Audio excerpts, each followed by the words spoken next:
नमस्कार, बहुत स्वागत है आप सभी का आपका राज्य में और मैं हूं आपके साथ शिवांगी जैन। बुलेटिन की शुरुआत करेंगे यूपी के फर्रुखाबाद से। यूपी के फर्रुखाबाद में डग्गा मार बस माफिया पार्टी बुकिंग के नाम पर रजिस्टर्ड डबल डेकर बसों का दुरुपयोग कर रही है और इन बसों से यात्री ढोकर सरकार को लाखों के राजस्व का नुकसान पहुंचा रही है। वहीं जीएसटी चोरी का मामला भी सामने आया है।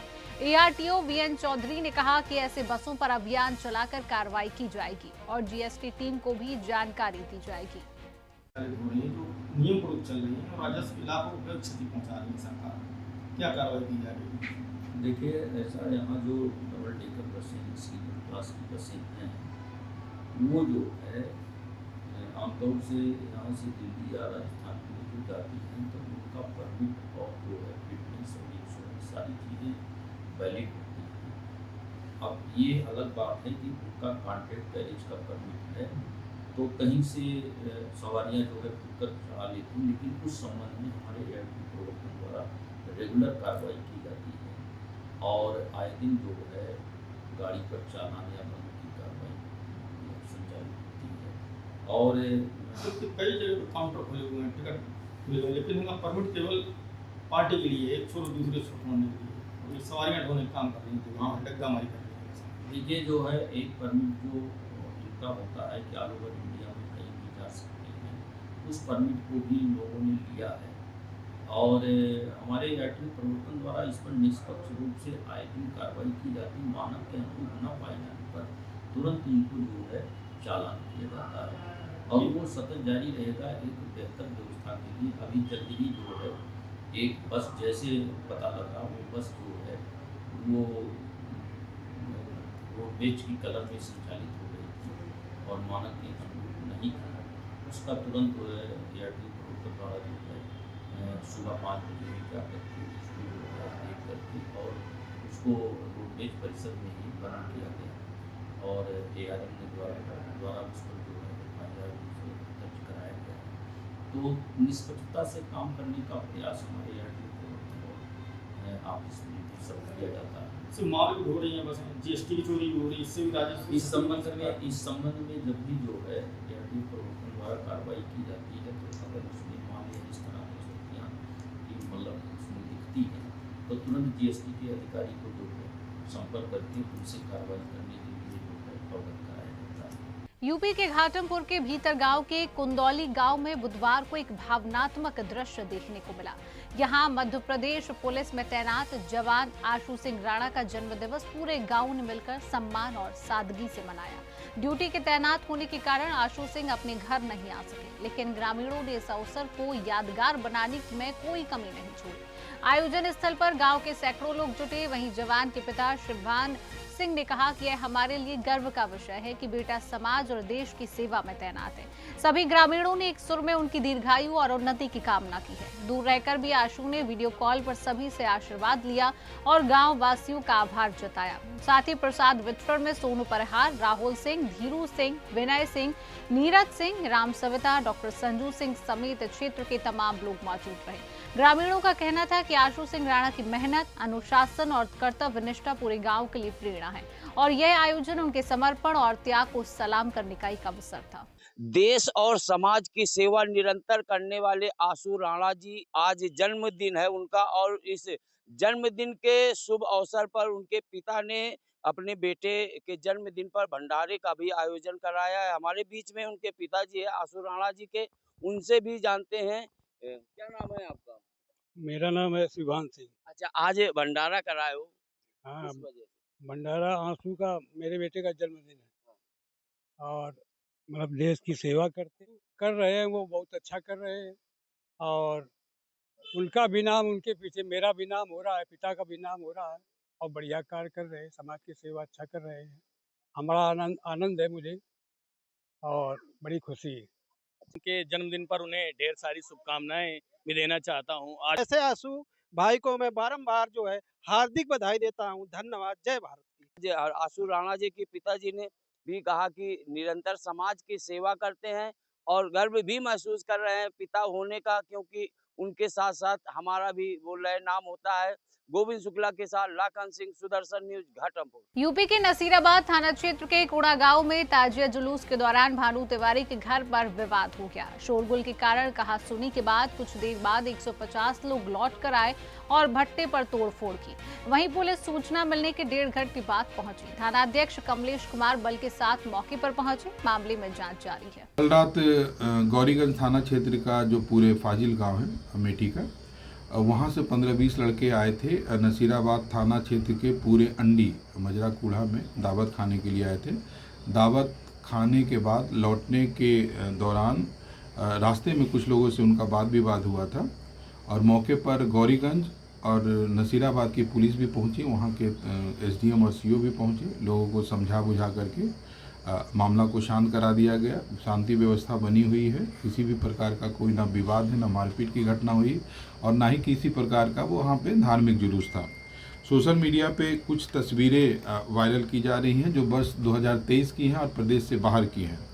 तो ऐसे लोगों से पुलिस आग्रह कर रही है कि इस तरह की भ्रामक खबरें तथ्यहीन बिना वेरिफिकेशन के ना डालें और यदि इस तरह से पाया जाता है तो पुलिस उनके विरुद्ध कानूनी कार्रवाई भी करेगी। यूपी के ललितपुर जिले में 2 दिन से लगातार भारी बारिश के चलते गांव और शहरी इलाकों में जलभराव हो गया है। वहीं ग्राम खिड़िया भारंजू में ग्रामीणों के घरों में पानी भर गया, जिससे सामान खराब हो गया और नालियां चौक होने से सड़कें लबालब हैं और आवागमन ठप हो गया है, जिसके चलते ग्रामीणों को खाने पीने की दिक्कतें झेलनी पड़ रही हैं। दीदी कछुनी में जो खावे पीवे नहीं में जो कंदा नकानियां खात की बोरी उन नाचिंग सब पे गए खराब बिलियां सब चले गए बे के हम का करें। हम बजे मरे से हम गरो पर हम पाए जा सो हम ना भाग जाए और गड़ई टाठी कछुनी में जो घर देखो अवन पर बोरी नहीं दी सो बे वो में भीज गया तरा गई सो बेचनी गई। अब का करें ऐसे ही दे गए बिल्कुल घर में जो पट गई जिधर सो जे ना भाग जाए के गिरे पर पानी लगे काट दे। देखिए इनके घर में पानी फुल भरा है बहुत पानी है, कुछ नहीं। और इन जैसे 10 लोगों के घर में और पानी पहुंच गया, जिससे लोगों के पास कुछ नहीं बचा। अरे पानी भर गया घर में, बहुत किसी भर गई। जैसे ये ग्राम खिड़िया भारंजू जनपद ललितपुर का, यहाँ देखिए सभी लोगों के घर में पानी भर गया है। ये जो रास्ता है जाने का, तो ये रास्ता पूरी तरह से भर गया है और आप देख लीजिए वीडियो में, देखिए रास्ता यहाँ पर इतना है कि आदमी अगर कोई बीमार हो जाएगा तो वो निकल नहीं पाएगा। हाँ तो बताइए आपके घर में पानी भर गया? पानी भर गया, गेहूँ पूरा भर गया। हाँ, क्या नुकसान हो गया? गेहूँ भर गया खाने वाला। तो जो अब जैसे कोई बीमार हो जाएगा तो आप यहाँ जाएंगे कैसे? क्या क्या समस्या हो जाती है? बच्चे स्कूल नहीं जा पाते होंगे। स्कूल नहीं जा पाते, पुलिया टूट गई है। पुलिया कहाँ पे टूटी है? ये वाली। रास्ता मतलब पूरा खराब हो गया है। हाँ, पूरी खराब हो गई। यूपी के मथुरा में मंडल रेल प्रबंधक तेज प्रकाश अग्रवाल ने मुड़िया पूर्णिमा मेले की तैयारियों का निरीक्षण किया है। यात्री सुविधाओं की समीक्षा की गई। अतिरिक्त ट्रेनें और टिकट काउंटर खोले जाएंगे। स्टेशन पर यात्रियों की सुविधा व सुरक्षा को लेकर सभी इंतजाम सुनिश्चित किए जा रहे हैं। यह मेला 5 से 12 जुलाई तक आयोजित होगा। हर वर्ष की बात जैसा आप सभी लोग जानते हैं कि इस वर्ष भी मुड़िया पूर्णिमा मेला हो रहा है और इस बार मुड़िया पूर्णिमा मेला 5 जुलाई से लेकर 12 जुलाई तक चलेगा ये फंक्शन। तो हर वर्ष की बात इस वर्ष भी रेलवे ने जो तैयारी करते थे वो तैयारी की है। कुछ मैं मोटा मोटा बता देता हूँ। यात्री सुविधाओं को लेकर के हमारा मेला एंटी नंबर 2 पे तो मेला शेड ऑलरेडी होता है। एंटी नंबर 1 पर हम लोगों ने मेला शेड का प्रोविजन किया है। एंटी नंबर 3 पर भी एक मेला शेड का प्रोविजन किया है ताकि आने वाले यात्रियों को आराम करके थोड़ी सुविधा मिल जाए। उसके अलावा ticket counter, additional ticket counter लगाए गए हैं। यात्री सहायता बूथ लगाए गए हैं।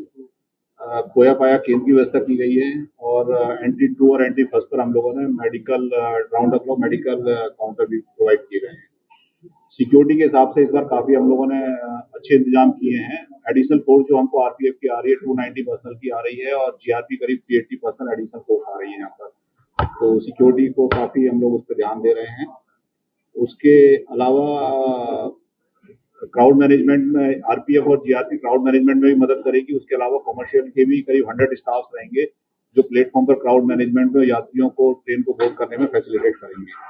इसके अलावा मैं एडिशनल ट्रेन पर आता हूं तो इस बार करीब हम 80 से 90 ट्रेनें चला रहे हैं, स्पेशल ट्रेनें, और 70 ट्रेनें ऐसी हैं जिनका की रूट का विस्तार किया गया, उनको मथुरा तक लाया गया है। जो ग्वालियर या आगरा तक खत्म हो जाती थी उनको मथुरा तक लाया गया ताकि यात्रियों को यहाँ क्लियर करने में आसानी हो।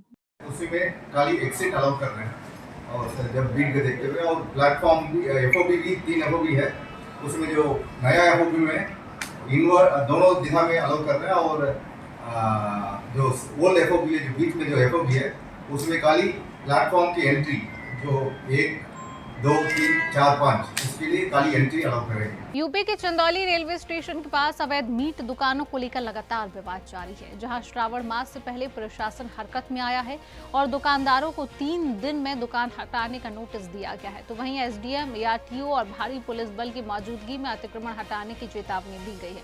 तो वहीं अब ये देखना है कि इस मामले पर क्या कार्रवाई होती है। देहात का जो मामला आ रहा है, ये सुनने में तो आ रहा है कि कम से कम 4-5 जगह ये लोग ऐसा किया है। मास्टर साहब बहुत शरीफ आदमी है। सबसे बड़ी बात यह है कि ये जो मीट मुर्गा बेचने वाले हैं, ये समाज सेवी तो है नहीं, ये अपना व्यवसाय करते हैं, कमाते हैं हम ही लोग घर की लड़कियों के लोग भला फुसला कर ये मुस्लिम धर्म में प्रवेश करना चाहते हैं। और सबसे बड़ी बात है कि ये जो मीट मुर्गे की दुकान है, अगर रोड से हटा दिया जाएगा तो कम से कम ये लोग रोड पर बैठ के इस ढंग की हरकत नहीं करेगा। पहले भी इसकी शिकायत आई है और शिकायत तो हमेशा आती है, मगर समस्या इस बात की है कि प्रशासन सुनने को तैयार है। प्रशासन क्या शिकायत गई थी उनकी? मीट मुर्गा हटाने की मांग तो आज काफी दिन से चल रही है। आज सब जानता है कि मीट मुर्गा बैठ कर वहाँ लोग क्या कर रहा है। क्या मार्केट में ऐसा हमें लग रहा है कि पहले भी और कई बार ऐसा हुआ होगा, लेकिन आज ये मास्टर साहब ने अपना खोल के विरोध किया है। मास्टर साहब ने तो ये कहा कि भाई हमारी तो जो गई अन्य बाजार के लोगों की बहन बेटियां सुरक्षित रहे, ये इनको मैं धन्यवाद देता हूं कि इन्होंने अपनी बात को रखा। कम से कम जगह और जगहों के तहत इन्होंने सबको जगाने का काम किया है। चंदौली नगर पंचायत के रेलवे स्टेशन के सामने बहुत धड़ल्ले से मीट मुर्गे की अवैध दुकान चलाई जा रही थी। कल SDM ने पहुंच के वहां का मौका मुआयना किया और उसको तत्काल हटाने का निर्देश दिया। अब देखना है कि अवैध मीट मुर्गे की दुकान हटाई जाती है या मामले को ठंडे बस्ते में डाल दिया जाता है। पूर्व में भी सुदर्शन न्यूज चैनल बहुत प्रमुखता से इस खबर को चलाया था, लेकिन आश्वासन मिला, लेकिन मीट मुर्गे की अवैध दुकानें नहीं हटाई गई। अब देखना है कि सुदर्शन न्यूज पे खबर चलने के बाद उस पर कार्रवाई होती है या फिर उसी तरह मामले को वैसे ही बस उलझा के रख दिया जाता है। सबसे बड़ी बात है कि यहाँ के जो विधायक हैं वो उसी जो जिहादी कटुम्बले हैं उनके दुकान लगाने के लिए पैरवी करते हैं। उनकी दुकान हटती है, लेकिन उनके जब पता चलता उसको रोक देते हैं, उनकी दुकान वैसे ही सजी की सजी रह जाती है। योगी सरकार जहां ऐसी दुकानों पे सावन को लेकर हटाने के लिए कटिबद्ध है, लेकिन कुछ जो यहाँ के जो भारतीय जनता पार्टी के नेता हैं उनके संरक्षण में ये दुकानें फल फूल रही हैं। अब देखना है कि उनके ऊपर तत्काल कार्रवाई होती है या फिर मामले को ठंडे बस्ते में डाल दिया जाता है। कैमरामैन सतीश तिवारी प्रशांत सिंह, चंदौली। यूपी के मथुरा में साधु संतों ने श्रावण माह को देखते हुए मांग की है। बता दें कि कांवड़ यात्रा में मुसलमानों को भाग लेने से रोके जाने की बात सामने आई और आरोप लगे हैं कि कुछ लोग पहचान छुपाकर खाने में मांस मिलाते हैं या अशुद्धता फैलाते हैं। वहीं साधु संतों ने सरकार से आधार कार्ड सत्यापन और सख्ती की मांग की है और अब यह विवाद धार्मिक तनाव को हवा देने वाला बन गया है। कुछ विधर्मी मानसिकता के लोग हमारी कांवड़ यात्रा में नाम बदलकर पहचान छुपाकर दुकान और ढाबा खोलते हैं। ये लोग हमारे यात्रियों के भोजन में थूक देते हैं, सब्जी को गंदा करते हैं, पानी को गंदा कर देते हैं और हमारे भोले भाले तीर्थयात्री को उसको खिलाते हैं, तो उनका जो धर्म नष्ट होता है। हम जब इनकी मक्का मदीना में दुकान लगाने नहीं जाते हैं, हम इनकी हज यात्रा में दुकान लगाने नहीं जाते, हम इनकी मस्जिद के आसपास दुकान नहीं लगाते, तो ये हमारे कांवड़ यात्रा में घुसपैठ क्यों करते हैं? वैसे तो ये हिंदुओं को काफिर समझते हैं, हमारे होली के पवित्र रंगों से इनको नफरत है, दिवाली के पटाखों से इनको नफरत है, तो हमारे धर्म में व्यापार करने की जरूरत क्या है?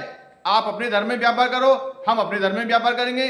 हमारे भोले भाले सनातनियों को तुम अपवित्र खाना खिलाकर उनका धर्म भ्रष्ट करना चाहते हो, गंगा जल को लाने वाले पवित्र यात्री का तुम धर्म भ्रष्ट करते हो, तो ऐसे लोगों पर कठोर कार्रवाई की जरूरत है। हमारी योगी सरकार से मांग है, जो भी व्यक्ति बिना नाम लिखे, बिना नेम प्लेट लगाए दूसरे धर्म का व्यक्ति यदि हमारी कांवड़ यात्रा में दुकान या ढाबा खोले तो उस पर सख्त कार्रवाई की जाए। सनातन धर्म में मीट और शराब को जो है बहुत ही गलत माना जाता है, गंदा माना जाता है, इससे धर्म भ्रष्ट होता है।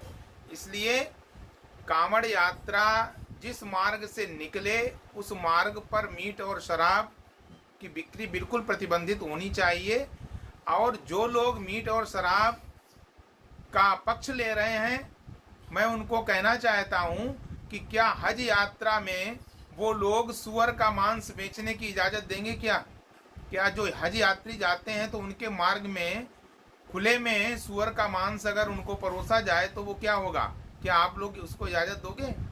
इसलिए दूसरी बात, जो लोग नाम छिपा करके ढाबों पर जो असली नाम है मुस्लिम है तो मुस्लिम नाम रखें, क्योंकि कांवड़ यात्रियों के साथ कोई भी धोखाधड़ी नहीं होनी चाहिए और हमारा सनातनियों का कोई धर्म भ्रष्ट करने की कोशिश न करे। आती हैं माताएं बहनें जो व्रत उपवास करती हैं, कोई निर्जला व्रत करती हैं, कोई फलाहार करती हैं, तो वहाँ विधर्मी लोग जो दुकान लगाते हैं तो एक तो वो स्नान नहीं करते और कई बार हमने देखा कि कोई ऐसे नाक छिनक के या कोई अपने हाथ ही गंदे हैं या कोई शौचालय भी चला गया, कई बार ऐसे गंदगी से वो करते हैं, तो हमारी जो पूजा पाठ है वो अशुद्धि कृत हो जाती है।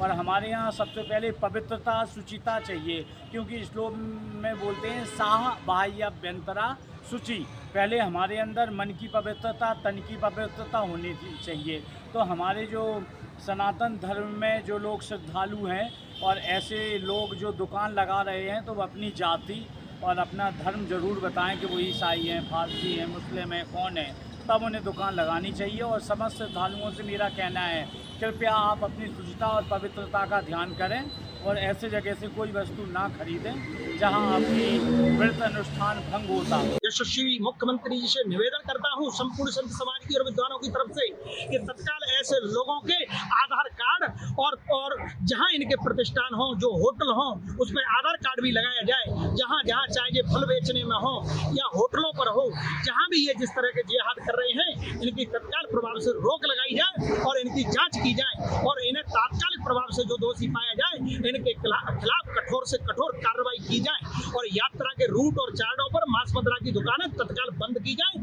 ये सनातन के आस्था का, और मैं ये पूरे देश से मांग करता हूं आपकी मीडिया के माध्यम से कि संपूर्ण देश में पूरे सावन माह में कहीं भी किसी भी प्रकार की मांस मदिरा की दुकानें तत्काल पूर्णतः बंद की जाए। जय हिंद, जय भारत। यूपी के मुजफ्फरनगर से खबर है, जहां पर कांवड़ यात्रा को लेकर अब पुलिस प्रशासन सतर्क मोड में है।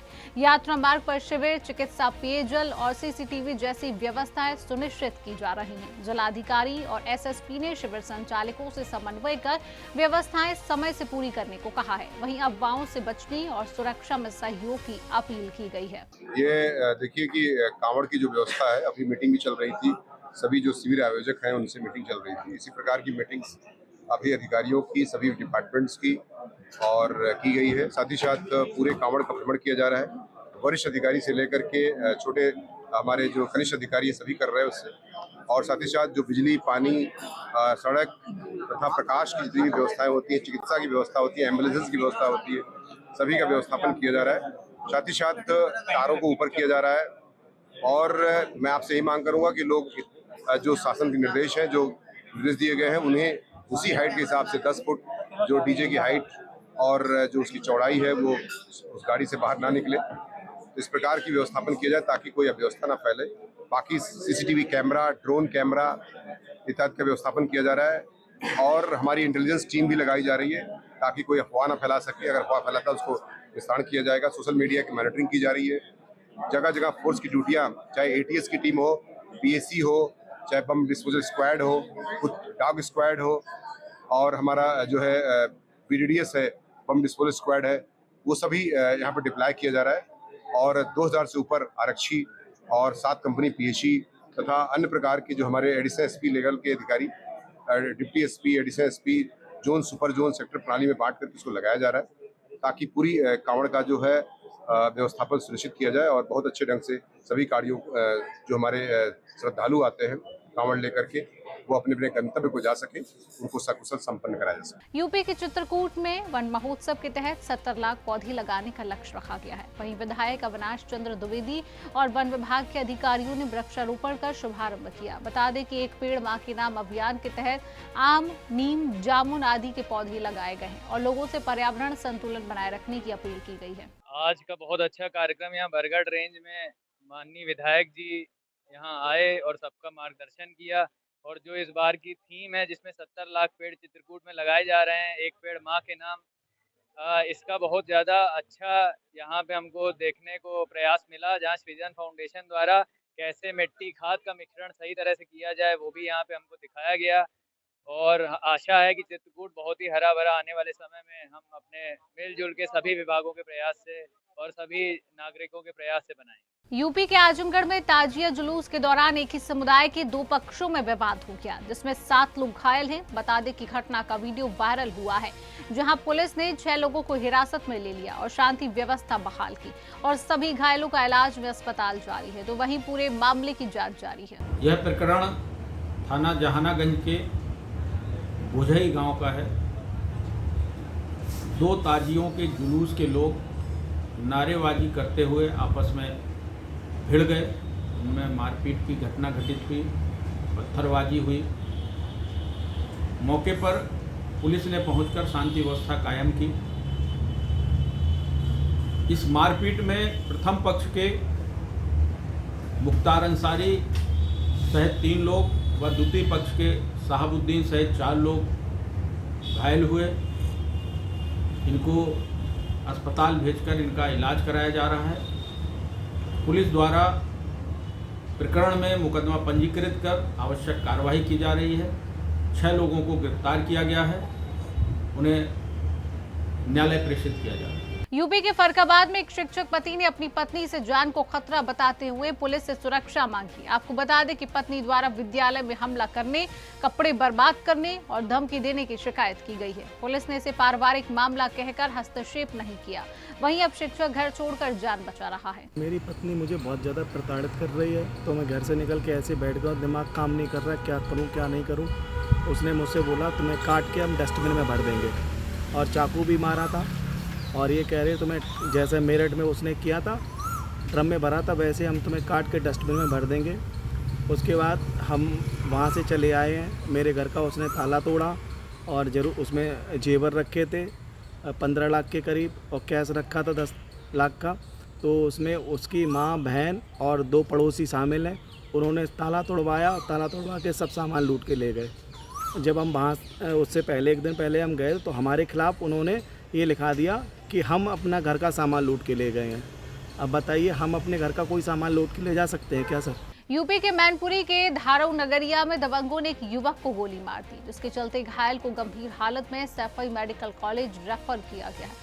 परिजनों ने 5 आरोपियों के खिलाफ FIR दर्ज कराई है और पुलिस ने एक आरोपी को गिरफ्तार कर लिया है और पूरे मामले की जांच जारी है। आज सुबह लगभग 9 बजे जिला अस्पताल से थाना कोतवाली को एक मेमो प्राप्त हुआ, जिसमें एक व्यक्ति को गोली लगने की सूचना थी।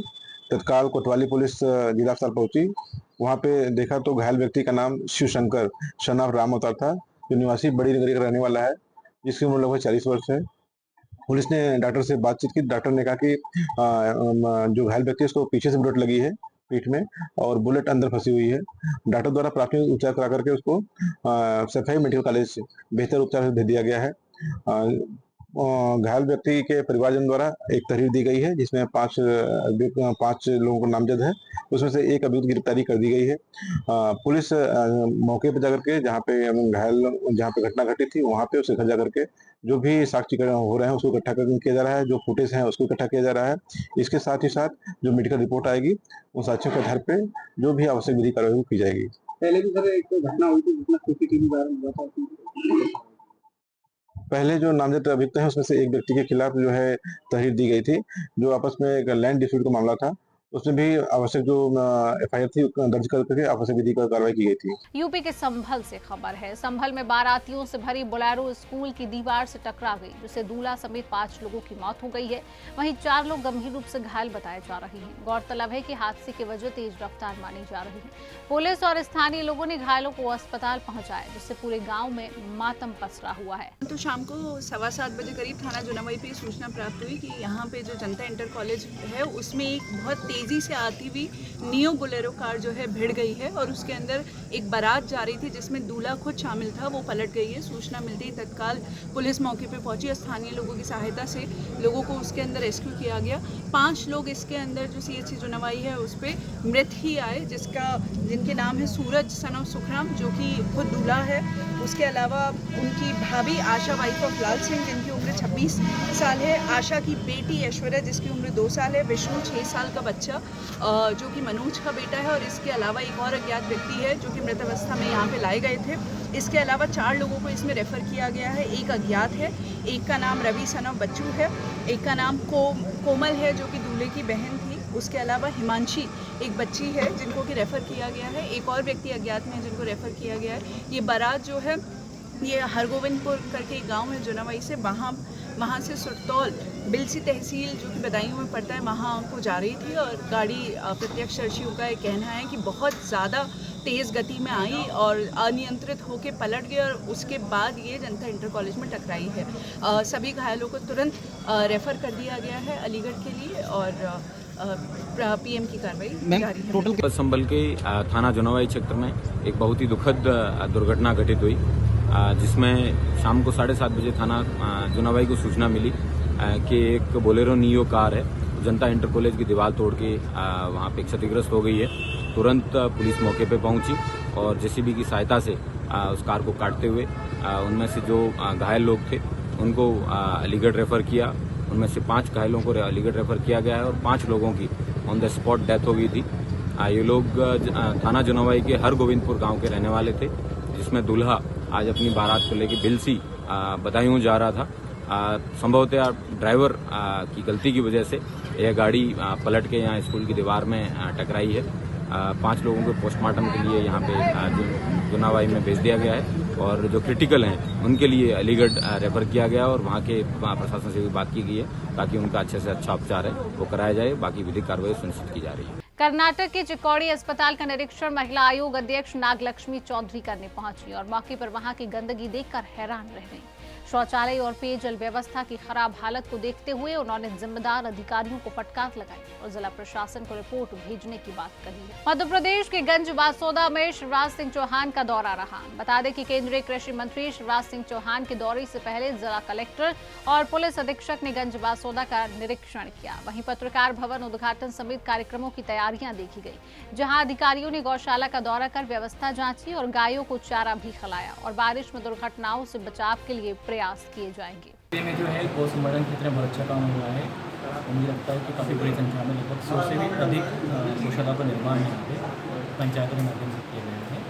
और निजी क्षेत्र में भी जैसे इस प्रकार से ये आचार्य विद्यासागर जी की कैनाल से गौशाला है, इस प्रकार से बसोदा में और उड़ीसा में जो है बहुत पुरानी परंपरा है और कई गौशालाएँ भी अच्छे से ऑपरेट कर रही हैं। यहाँ भी 350 के आसपास गोवंश हैं और उनकी बड़ी अच्छी देखभाल की जा रही है। अभी हमारा प्रयास यही है कि जहाँ भी हाईवे हैं और चौराहे हैं और बड़ी सड़कें हैं वहाँ से जो है गोवंश को हटा करके जो है गौशाला में। मध्य प्रदेश के धार जिले में हटवाड़ा स्थित पीडब्ल्यूडी भवन पर मुस्लिम समाज द्वारा 50 वर्षों से कब्जे और इमाम बाड़ा चलाने का मामला उठा है और सांस्कृतिक धरोहर रक्षा मंच ने 9 जुलाई को हिंदू पंचायत बुलाकर विरोध दर्ज कराने का निर्णय लिया। मंच का आरोप है कि प्रशासन इस पर कोई ठोस कदम नहीं उठा रहा है और मामले पर कार्रवाई की मांग की जा रही है। जो निर्णय 3 महीने पूर्व हाईकोर्ट द्वारा कर दिया गया है, परंतु आज तक उसमें कोई निर्णय नहीं लिया है। हम हिंदू समाज के सांस्कृतिक धरोहर रक्षा समिति इस विषय को लेकर के बार बार प्रशासन से मिले, लेकिन उन्होंने ढूलमूल जवाब देकर के हमको पूरे समाज को बरगलाया है। इसी के लिए हिंदू समाज सांस्कृतिक धरोहर रक्षा समिति ने एक हिंदू पंचायत बुलाई है जो 9 तारीख को मिलन महल में रात्रि 8 बजे रहेगी। वह हिंदू पंचायत आने वाले समय में जिला प्रशासन के इस रवैये को लेकर के एक निर्णय करने वाली है। अगर हिंदू पंचायत निर्णय करती है कि पंचायत के पश्चात जिला प्रशासन इसमें किसी प्रकार का कोई कार्रवाई नहीं करता है, उसके बर्खास्तगी अधिनियम के अंतर्गत अगर वहाँ पर कार्रवाई नहीं करता है तो उसके पंचायत के 15 दिवस के पश्चात हिंदू समाज स्वयं जाकर। राजस्थान के चित्तौड़गढ़ के मांगरोल निवासी प्रेमचंद गायरी की मौत पर सियासत गर्मा गई है। कांग्रेस के पूर्व मंत्री उदयलाल आजना ने भाजपा विधायक पर आरोप लगाए, वहीं विधायक कृपलानी ने जांच के आदेश देने की बात कही, जहां दोनों पक्ष एक दूसरे पर राजनीति करने का आरोप लगा रहे हैं और मामले में जांच के लिए डिप्टी लेवल के अधिकारी भेजे गए हैं। ये राजनीति मैं नहीं कर रहा हूँ, राजनीति उदयलाल जी कर रहे हैं और ये बिल्कुल स्पष्ट है। तो मेरे पहले भी इस दिन वीडियो जारी किया था, उसमें मैंने स्पष्ट कहा था ये जो प्रेमचंद गायरी जी का जो हमला हुआ, उस मामले के बाद तुरंत ही मैंने पुलिस अधिकारियों से बात की, एसपी साहब से बात की और निष्पक्ष जांच की उनसे बात की। उसके बाद फिर उन्होंने कुछ लोगों ने ज्ञापन दिया और ये मुकदमा भी 302 में FIR लॉन्च हुई और अपराधी जो था उसको 24 घंटे में पुलिस ने अरेस्ट कर लिया और वो भी आज जुडिशियल हो गया। खाटी समाज की मांग थी कि हमको दूसरे अधिकारी से जांच करानी है। खाटी समाज के लोग मुझसे मिले और वो मिले, उसके बाद मैंने आईजी साहब से बात की और जिस अधिकारी के लिए उन्होंने कहा था उसको तफ्तीश हमने दिलाई थी, वो जांच कर रहे हैं। अब ये कह रहे हैं कि 302 घोषित कर दो, तो वो जांच तो करे। मुझे आश्चर्य इस बात का है कि एक तरफ तो उदयलाल जी कह रहे हैं कि जिस अधिकारी को जांच दी है वो बढ़िया अधिकारी, पूरी तारीफ कर रहे हैं आप वीडियो देख, तो उसका विश्वास तो करो, वो जांच करे। और जहां तक मैंने की थी सागर नाम की व्यक्ति की, वो जब समाज वाले इकट्ठे हुए थे, मैं तो जानता नहीं कौन सागर है कि कौन मोहन है, कौन क्या है, बैठे होंगे वो भी, तो मैंने समाज वालों ने समझे इकट्ठे, हमारे जिलाध्यक्ष जी भी थे, रतन जी गाडरी साहब के, हमारे जिला प्रमुख जी गब्बर सिंह जी भी थे, समाज के लोग, सब लोग थे। उन्होंने कहा और मैंने उनकी आदेश की पालना करके जांच चेंज करा दी। और ये जो कुछ भी कर रहे हैं पूर्णतः राजनीति से ग्रसित मामला है। यानी अभी जांच चल रही है इस मामले की? अभी अरे कल ही आए पहली बार, परसों जिनको जांच इन्होंने दिलाई, परसों जांच करने आए, अभी तो इन्वेस्टिगेशन चल रहा है। और मैं फिर कह रहा हूँ, खाटी समाज को भी विश्वास दिलाओ कि निष्पक्ष जांच होगी, अपराधी को नहीं बख्शा जाएगा। जांच रिपोर्ट तो अंत। आज आपने आकर जो प्रदर्शन किया, मुझे जानकारी मिली तो मैं भी दौड़ा आपके बीच में आया। मेरे को अपने साथियों से मिलूं कि जब अपने जिले की शांति भंग हो रही हो तो इस प्रकार के माहौल में मैं चुप नहीं बैठ सकता। आज मुझे ये कहते हुए शर्म आ रही है कि हमारा चित्तौड़ जिला राजस्थान के अन्य जिलों अलवर और भरतपुर सरीका होते जा रहा है क्रिमिनल के मामले में। आज 2 महीने के अंदर 8 मौतें इस केवल निम्बाड़ा में हुई है, सबकी जानकारी में है। 2 महीने में 8 हत्याएं। इससे पहले ऐसा कभी हुआ है क्या? गाड़ी समाज की बात नहीं है, किसी भी समाज का, किसी भी वर्ग का बच्चा गया हो, जिसका घर का बच्चा जाता है उसको पीड़ा महसूस होती है, उसमें सबको शामिल होना। ये गाड़ी समाज की लड़ाई नहीं है, सर्व समाज की लड़ाई है। हम कोई निर्दोष व्यक्ति को फांसी पे चढ़ाने की बात नहीं कर रहे हैं। केवल 302 में मुकदमा दर्ज करो और उसके बाद पुलिस तफ्तीश शुरू करे, इसके अलावा और क्या मांग कर रहे हैं? गलत होगा तो धाराएं बाद में भी हटती है, क्या आज दिन तक पहले नहीं हटी धाराएं? लेकिन जैसा जोगचंद जी ने कहा वो सही बात है। डोडा पोस्ट की क्या बात करें, डोडा पोस्ट और अफीम का मामला हो तो पुलिस जैसा इन्होंने कहा कि बिना बेल्ट के और बिना टोपी की दौड़ पड़ती है, और हत्या हो गई तो कोई बोलने वाला नहीं है। कन्नैरा में डंका नाच खेला गया, 105 किलो अफीम पकड़ी और 15 करोड़ रुपए पुलिस ने इकट्ठे किए। कोई भी सीबीआई का आदमी जाके इंक्वायरी कर ले तो वैसे एक एक बच्चा मालूम पड़ जाएगा किसने कितने रुपए दिए, 15-15 लाख। क्या यहाँ के पुलिस कप्तान को यह बात जानकारी नहीं है? और अगर उसको जानकारी नहीं है तो ऐसे आदमी को पुलिस पर तैयार रहने की कोई आवश्यकता ही नहीं है। हत्या उनके सामने हो रही है, दिन दहाड़े लोग गोलियां मार करके लाश को फेंक के जा रहे हैं, पत्थर पटक के वो औरत को मार रहे हैं, आदमी को अपहरण करके ले जा रहे हैं, मार के मर दिया। उसके बाद कह रहे ट्रैक्टर एक्सीडेंट हो गया। ऐसे समय में चुप हो जाएगा। और हमारे क्षेत्रीय विधायक हमारे भाई आशाराम को कहते हैं कि तू बहुत नेतागिरी कर रहा है, तो आशाराम अपने मामा के लिए नेतागिरी नहीं करेगा तो तुम्हारे परिजनों के लिए भी नेतागिरी करेगा क्या? आशाराम तो इतना बड़ा आदमी है कि वो अगर कांग्रेस के भी आदमी वो ना गलत काम कर रहे हो तो उसको भी कहता है ये गलत काम है। इसने पूरी मेहनत करके साथ इसका सबको आपको इकट्ठा किया है और पूरा समाज लगा हुआ है इसके साथ में। मैं आपसे यही निवेदन करना चाहता हूं कि इस परिवार को न्याय मिलना चाहिए। उस परिवार को और बदनाम करने का प्रयास किया जा रहा है। कह रहा था उनकी वाइफ भी नहीं चाहती थी, उसकी वाइफ ने तो थप्पड़े मारी साहब। एक किसी और महिला का घूंघट निकाल के सामने खड़ा करके थप्पड़ों का फोटो पूरा हवेली वैसा बता करके थप्पड़ मारने का नाटक भी पुलिस कर रही है, ट्रैक्टर एक्सीडेंट का नाटक भी कर रही है। ऐसा क्या कितने लालच हो गए इन लोगों को? पार्टी का कार्यकर्ता हो सकता है, इसका मतलब नहीं कि किसी की जान ले ले। मैं चुप रह रहा था, देख रहा था, 1.5 साल हो गया सरकार को बदले हुए। पहले आंदोलन करेंगे, कुछ बात करेंगे तो समझेंगे कि शायद उदयलाल जी को राजनीति के बिना सुहाता नहीं है। लेकिन मेरे सामने मेरे भाइयों की हत्या होती रहे, मैं चुपचाप बैठा रहूं घर पे, ये संभव किसी कीमत पे नहीं होगा।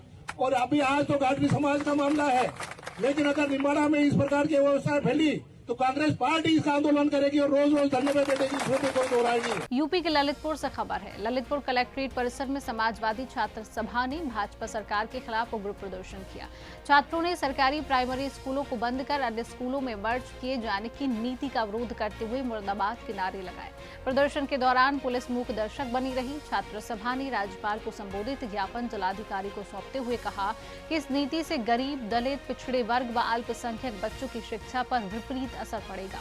उन्होंने सर्व शिक्षा अभियान की भावना के अनुरूप सभी स्कूलों को चालू रखने की मांग की और चेताया कि अन्यथा प्रदेश व्यापी आंदोलन होगा। भाजपा सरकार लगातार छात्रों के साथ शोषण करने का काम कर रही है। आज हम माननीय राज्यपाल महोदय को मुख्यमंत्री जिलाधिकारी के माध्यम से ज्ञापन सौंपने आए हैं और उन्हें जताने आए हैं कि भाजपा सरकार लगातार छात्रों के साथ शोषण कर रही है। आपको बता दें, उत्तर प्रदेश में लगभग 5000 विद्यालय जो कि प्राइमरी स्कूल बंद सरकारी बंद कर दिए गए हैं और 266 ललितपुर जनपद में बंद किए गए हैं। अब आपको बता दें, अगर ऐसा छात्रों के साथ शोषण किया जाएगा तो छात्र गरीब बच्चे कहाँ शिक्षा लेंगे और शिक्षा से वंचित किए जा रहे हैं। वहाँ पर सबसे ज़्यादा पिछड़े, दलित, आदिवासी, गरीब किसानों के बच्चे पढ़ते हैं। अगर छात्रों के साथ ऐसा शोषण किया जाएगा तो क्या होगा देश का। एक तरफ सरकार मधुशालाएं पूरे प्रदेश में खोली जा रही हैं और दूसरी तरफ शिक्षा बंद की जा रही है। अगर मधुशालाएं खोली जाएंगी और शिक्षा बंद कर दी जाएगी तो बच्चों के साथ क्या होगा। नेताजी, बंद करने में और मर्ज करने में क्या अंतर है? मर्ज करने में अगर एक गांव का दूसरे गांव में मर्ज कर देंगे तो किस साधन से जाएगा बच्चा। अगर उसके परिवार की अगर गरीब परिस्थिति है तो कैसे वहाँ पर बच्चे पहुँचाए जाएंगे। अगर वो या तो कमाएगा या बच्चों को पढ़ाएगा या खिलाएगा, कैसे। अगर वहीं के वहीं रहते हैं तो जल्दी पहुँच जाते हैं बच्चे। तो समाजवादी पार्टी क्या अभी जो सर्व शिक्षा अभियान चल रहा है उसमें जागरूकता का काम करेगी? बिल्कुल जागरूकता का काम समाजवादी पार्टी लगातार सक्रिय कार्य कर रही है और जो माननीय जी हमारे निर्देश देंगे वो उस पर खरे उतरने का काम हम समाजवादी लोग करेंगे। तो फिलहाल के लिए इस खास बुलेटिन में इतना ही। देश और दुनिया की तमाम खबरों को जानने के लिए आप देखते रहिए सुदर्शन न्यूज। नमस्कार।